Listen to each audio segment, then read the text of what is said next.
Start of the tourist season, but as that season is ending, scientists from New Zealand think they've solved the mystery. They've been testing samples of DNA found in the water.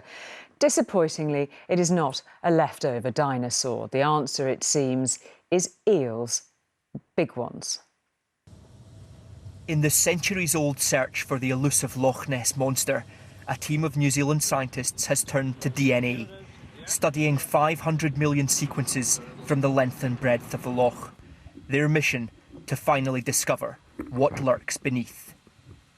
Today, the world's media descended on the Scottish Highlands to hear their results. Every single sampling site that we went to pretty much had eels. And the sheer volume of it was a bit of a surprise. Now, is it possible that what people are seeing is a giant eel? Well, maybe. The myth of Nessie goes back 1,500 years, but the first modern report was in the 1930s.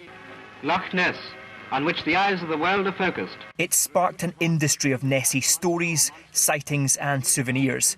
Steve now dedicates his life to the hunt, watching the water from his lodge every day for the last 28 years.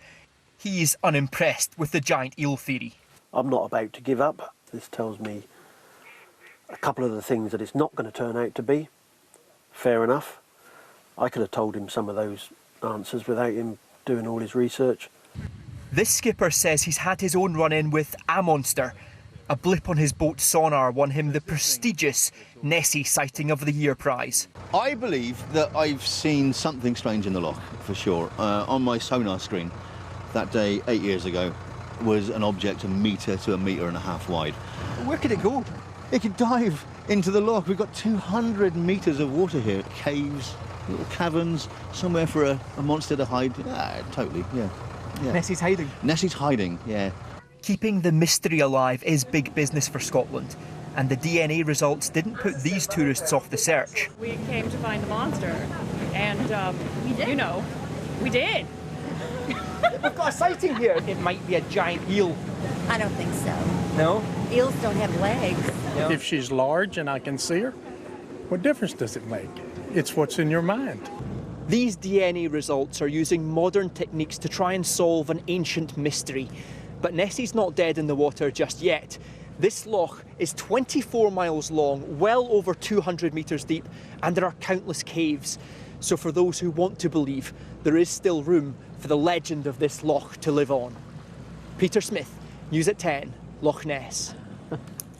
She could be anywhere then. Finally, like thousands of 4-year-olds this week, Princess Charlotte dressed up in her school uniform for the first day in earnest and headed off for day one at school. It was a big day for her and a proud one for her parents.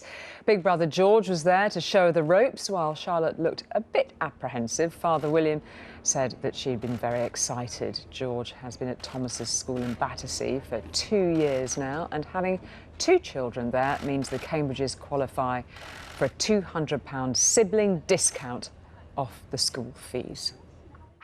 And that is it from News at 10 and the whole team for tonight. See you tomorrow. Good night.